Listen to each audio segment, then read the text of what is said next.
again, I think I said this last time. Uh, I'm just amazed how good that sounds. That's just the ukulele, man. That's incredible. To me, that it sounds that good. That sounds pretty good to me. So anyway, little ukulele. Put him away. Stop jumping on top of me, you little ukulele. Trying to attack me. Attack the ukulele.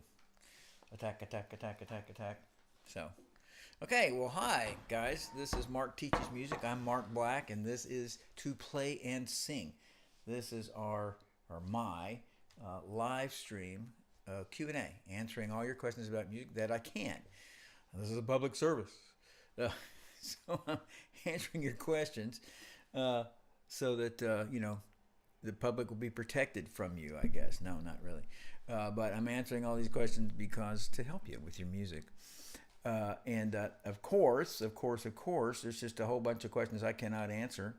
So many, but there's some I can answer. And I'm all set to do that. Let's see. So, questions about performing, about how to develop skills, how your personality affects so many things, but how you play, what you like to play, what you think is success. That's a very important thing. What you think, oh my gosh, I'm really killing it, or what's just like, oh, that's fine, but what I really wanted to do is so and so. And that's a lot of that is, there's not an absolute, like now you are a successful musician, like the difference between a Taylor Swift and Luciano Pavarotti and Philippe Entremont and Jean-Pierre Rampal and Hubert Laws and oh gosh, what's his name? Not Huey Lewis. Well, Huey Lewis. Why not? I'm trying to think of the white guy with the goatee who played Coming Home Baby. What's that guy's name? Anyway, all I'm saying is think of the huge range. And those guys, many of those guys would respect one another, but I'm saying they would not be doing the same things to be like, wow, you're a successful musician. So anyway, your personality affects that kind of stuff. Questions about being in ensembles, who's the most important person in the band. No, I'm kidding. So anyway, I want you to jump right in and send me your questions, and I'm all set to do that. And you need to hit like, good gracious, hit like and subscribe to the channel and leave comments, I love you, you're so cool, like that. And leave me, like I've said before, like a little cat, leave me like dead lizards and stuff outside. That should be something on YouTube. You could do the like, and you could leave a dead lizard. That would be one of the things to do. That'd be pretty funny. So anyway, leave me dead lizard comments, and so I'm going to jump right in and get going on our questions. So let's see. Yeah. So subscribe, like, share, especially invite people. Send this to people. Say, hey, this guy was making fun of whatever, cats. So okay. So here's the first question. Look at that question right there. Who is the most important member of the band? That is a very tough question because, well, first off, let's answer it this way. First off, the singer in the band is not necessarily most important. So as you know, there's many wonderful instrumental groups that are super powerful. Let's just say Tower Power singers, but let's say a Snarky Puppy. I haven't heard them do anything with a singer. Maybe they do. And same thing for Average White Band. I don't know. I'm just pulling out names, or the Dallas Symphony Orchestra, But when a vocalist sings in your group to the audience, that's the most important person. I'm not saying that's the most important person.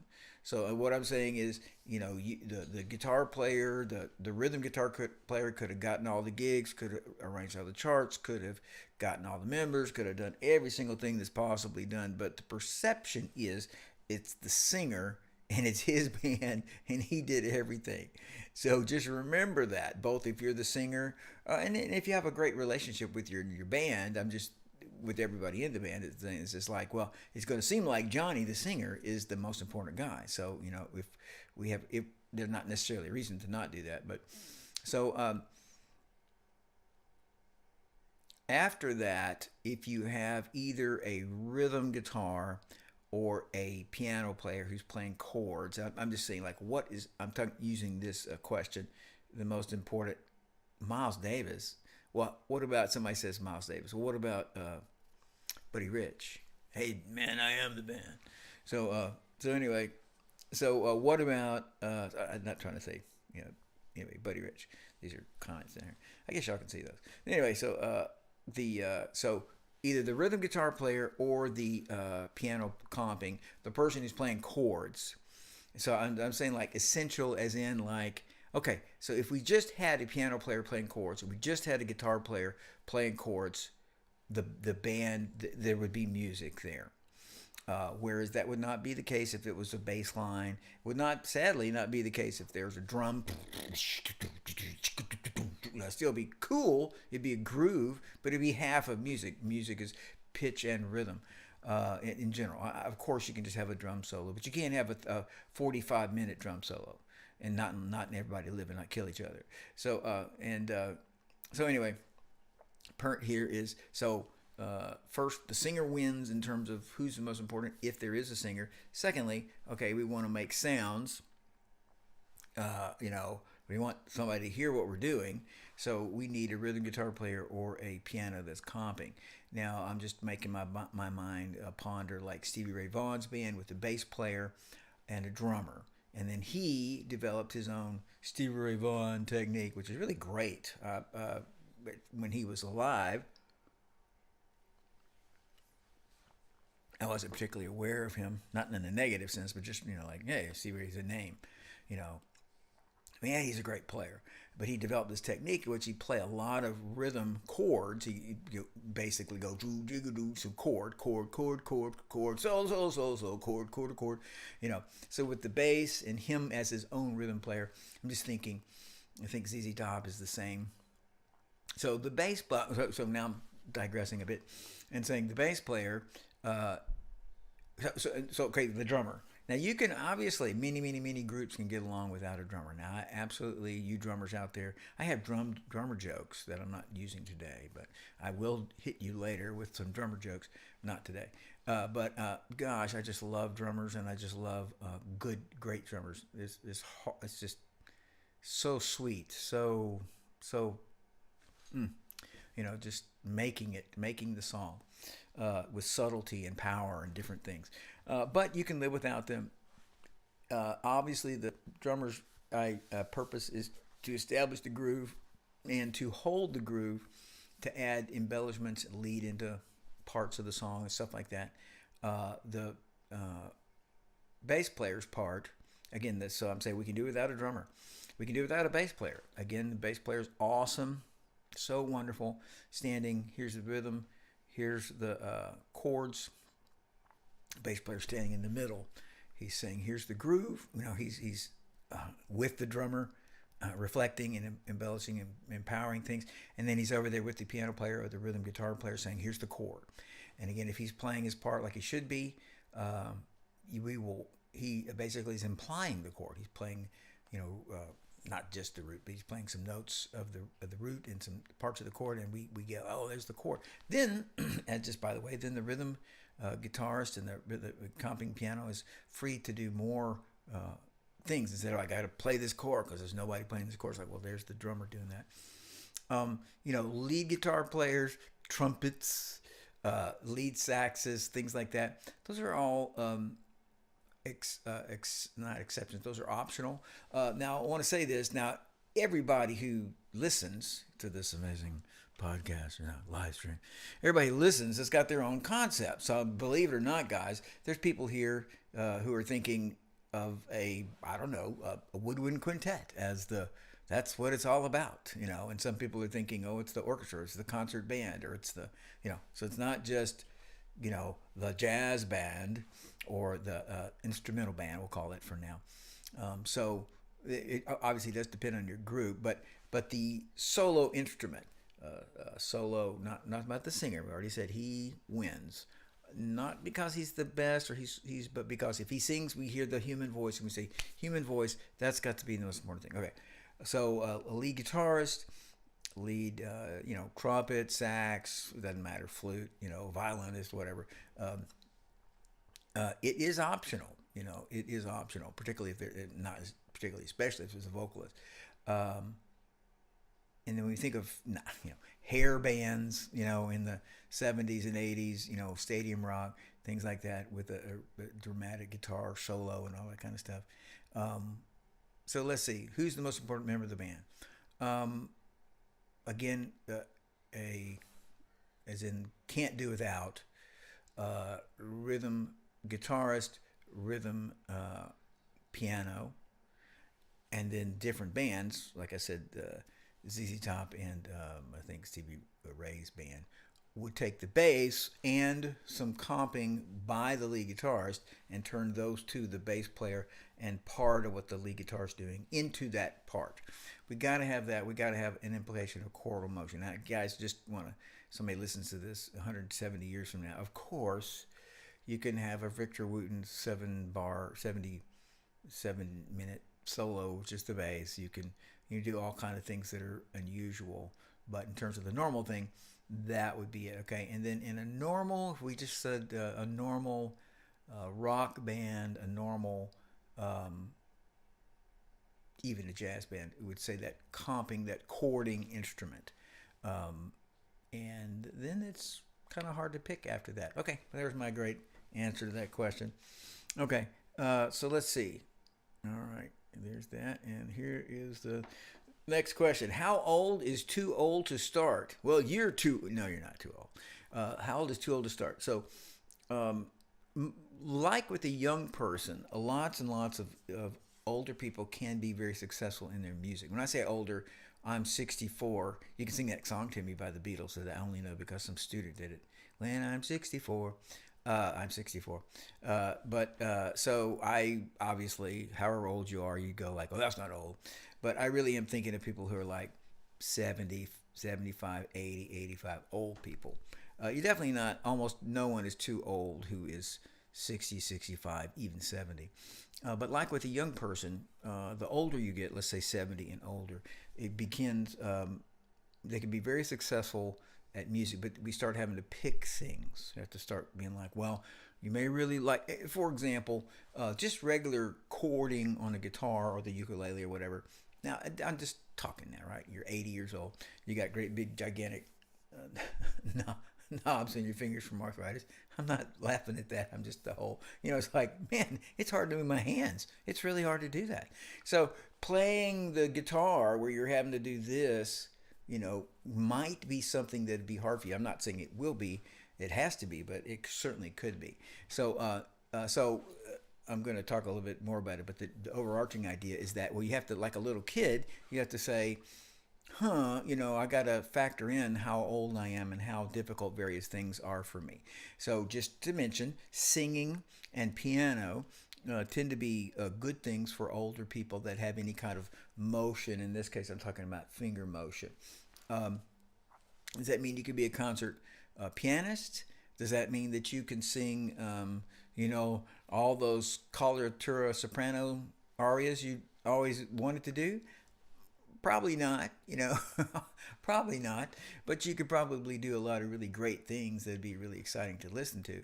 And in the scheme of things, again, many, many choices of music. But just for example, for a pretty old person, a 75-year-old person, to play chords, interesting, cool sounding, and sing while they do that, or just play the chords for somebody else, or sing while somebody else plays, or play with the album. That's something that most older people can do. I'm talking about a beginner. You never played before. I'm not talking about if you got a history of things. In other words, you've been playing the guitar, let's just, as a stereotype, you've been playing guitar for 40 years, 30, 50 years, but you just haven't kept up with it, gotten very good. You probably have the hand skills. A minute ago, I was talking about arthritis. You frequently would have the hand skills that you could continue to grow in the instrument you're already playing in.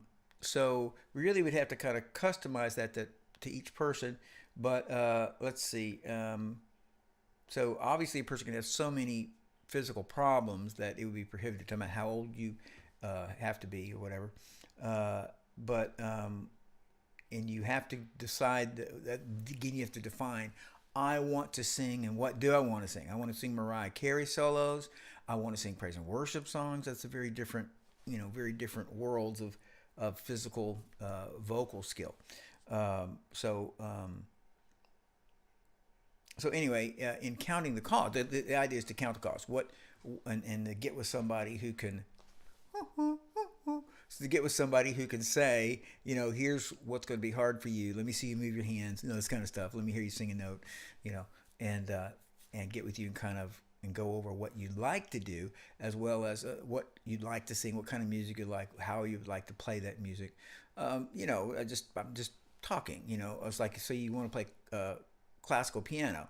Well, there are many, many pieces you could play, and talking about difficulties, but then very many people, including myself, there's, things that, I couldn't possibly play, and for many reasons, and I'm talking about skill reasons, but a very good reason is I just do not want to spend 4 hours a day on the piano alone, so anyway, so how old is too old to start?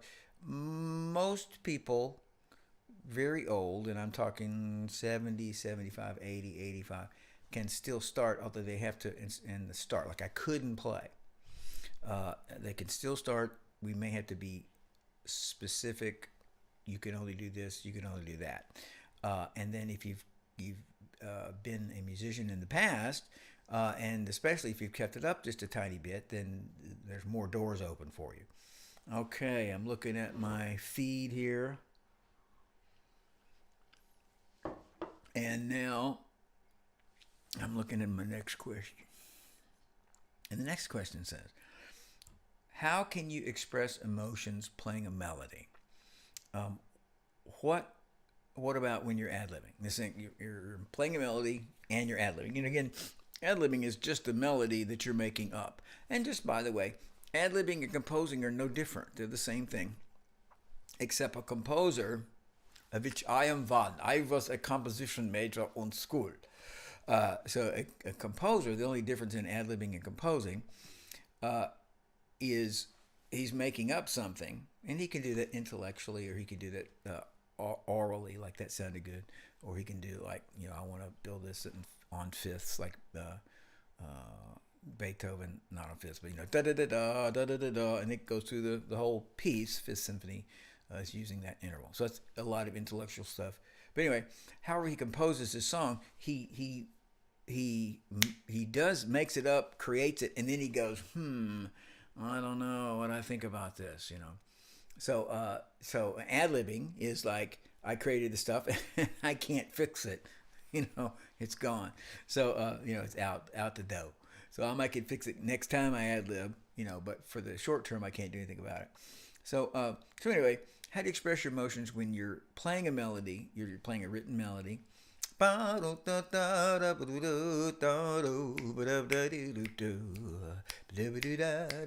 what this is. Someone knows what it is. Tell me what it is. Cool song. Jazz standard of some type. Or I'm ad-libbing, improvising. So how do I add emotion to that? Well, first thing is exaggeration. Now, it all depends on that. I have had students. Nothing wrong with the students. I'm just amazed that this is possible. But they would essentially be emotionless. I don't mean they would, if I said play louder, they'd play louder. If I said play faster, they'd play faster. But in no sense, and I mentioned this in these various, in this particular to play and sing, that I think those people, I've had 4 of them in my about 3,000 people private lessons, about 4 of them that were like, I don't know that. So when they were playing successfly, and I'm not talking about a written thing, they're ad-libbing, whatever, they're playing a song, or they could be reading a song. And it's like, they're just doing what's on the page, and there was never any like engagement of, whoa, this is awesome, this is powerful, this is amazing. So I think there's just a very tiny, here, extreme right there. Very tiny possibility. And so what I say, so 1 in 1,000, that the emotional component, and there are people that are very emotionless. Many more people who are emotionless, but their emotions are either not as important or they're submerged. And I don't mean repressed. I just mean it's not as important to them to be screaming and running around in circles in pain or happiness or horror. It's just, they're not trying to do that. And I'm actually in that, closer to that boat, although you can't tell, I know. So anyway, so the first thing we would do is exaggerate. Again, assuming you have these thoughts. And this is what basically most people who are not being exciting and interesting in their playing they're in this boat. That is, I feel this about this song, or I feel like this, And what that person has to do is, that person feels like this, they got to go like this. With their song, their music, they feel like this, and they got to go. I'm saying their music. If you feel a 6, you got to play an 11. If you feel a 2, you got to play a -7. You got to be like, really exaggerate what you feel. Out of the many things that I have learned in my bazillion years teaching, I think the biggest thing that was like surprise. I didn't know this when I started teaching, and I don't see a lot of people, they talk about it, but they don't use it much. But I really try to, and that is your personality. Everybody knows you're supposed to practice. Everybody knows you need to play right notes. Everybody, it's like, that's not like a new thing. Oh my gosh, I didn't know you need to practice. Yes, of course, doofus, you need to practice. But, so what I'm saying is, there is, we go from just absolutely wild people just in their regular life. Hey man, how's it going? What's going on? Hey, let's go over here. It's like, there's tons of emotion. Here they are. And on the other end, we have very stoic, yes, the UN was just bombed. Okay. So we have extremes of emotion. So there are some people that do not need to exaggerate their emotions. I just had a discussion with a student, really, literally, just Saturday, about, hey, what you need to do is not give rein to your emotions. You need to kind of parcel them out, because you need to use them as a way to build your song and make it more exciting. So I'm just commenting. There are some people that don't need to exaggerate, but most people are between these poles. They have these emotions and thoughts. They're thinking, this is a great song. They're thinking, I love this song. They're thinking, yeah, this is really cool. They're thinking, I'm going to really be strong in this. But what comes out, because their personality is, they're feeling this, but what's coming out is this. So I'm saying, you feel this, well, give me that because of who you are. Because, so I can overdo a song. I don't mean because I'm so good. I'm talking about I'm more emotional. I'm more used to expressing my emotions in music. Most people, let's say 50% of people, are not. So you exaggerate your emotions. Again, you feel like this, you go like, you feel like, this is so sad. You're like, you're thinking, how can I make this how can I make my mama cry when she hears this song? So I'm serious. You exaggerate what's there. Much more showy and dramatic than you feel. And then I hate to say this, but if you like being in the background, playing correctly, like I'm playing my part, guitar part, my sax part, my flute part, I'm playing my part, playing it correctly, it's really contributing, but I don't want anybody to look at me, see me, or notice me, then you probably have a hard time being as exaggerating, noun, exaggerative, as you possibly could be. So be much more showing dramatic. Second thing is mimicry. Find people who are super dramatic. Now, don't find people that are super dramatic that you hate. Like, I can't stand that guy, what he's doing on stage. But do find people that are really dramatic, that you think, okay, that is, I could stand that. That's pretty cool what that guy's doing. And I wrote on here as a classical pianist named Lang Lang. You should look him up on YouTube and just type in Lang Lang, and he'll bring a bunch of things. And he's just way overdoing it as far as I'm concerned. But that's an example of emotions. So mimicry. Find somebody that's like, that guy is so cool to watch, and just act like him. I mean, I'm not kidding. I mean, if you are I'm gonna go with the trumpet. If you're a trumpet player and you watch Dizzy Gillespie and he's going, I'm talking about getting emotions in your music, right? And he's going, and he's hunched over and he's like, and somebody here was talking about Miles Davis. Of course, Miles Davis, most of the times I've seen him, he's all like, he's not moving a lot, you know. It's like, anyway, so find somebody that's really exciting, dramatic, visually, emotionally, and mimic them. And that's, you're not cheating. There's not a note of music ever been played in the last 100 years that wasn't preceded by in other words, that was somebody saying, I heard this guy do this before me, and I'm taking it and either copying it or I'm taking it and amending it. So, I'll pick a name. Bach didn't stand up, and I will now create Baroque music. So he had all these people like Buxtehude, which I know you've been thinking a lot about him, but somebody who influenced him a lot. People he studied, like went to where that person lived and said, let me learn all your things. So anyway, that idea is a wonderful idea of finding somebody, mimicking them. You're not cheating, you're not lying, you're kind of priming the pump. You're saying, hey, look, I can do stuff like this. Okay, now, dynamics, articulations, tempo changes. These are the things that make music dramatic. And that is, again, this is back to exaggeration, but if it says loud, you make it really loud. If it says soft, you make it really soft. If it says staccato, you staccato the fool out of it. If it says legato, you legato the fool out of it.